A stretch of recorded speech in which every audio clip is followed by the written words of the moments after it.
কথায় কি গল্প লুকিয়ে আছে মা বিপত্তারিণীকে নিয়ে জানতে হলে শুনতে হবে আমার এই গল্প কথা।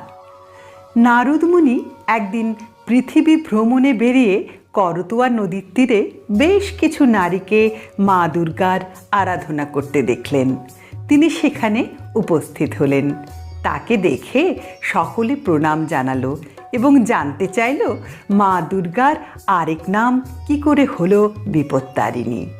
নারদ মুনি বললেন, তোমরা তো সবাই জানো, যখন সমুদ্র মন্থন করে অমৃত উঠেছিল তখন বিষও উঠেছিল। সে বিষ তখন স্বয়ং দেবাদিদেব মহাদেব পান করে তার কণ্ঠে ধারণ করেছিলেন। কিন্তু সে বিষের জ্বালা থেকে রক্ষা পাওয়ার জন্য দেবী দুর্গাকেই তিনি স্মরণ করেছিলেন। দেবী দুর্গা সেই বিপদ থেকে রক্ষা করেছিলেন স্বয়ং মহাদেবকে। তাই তারা আরেক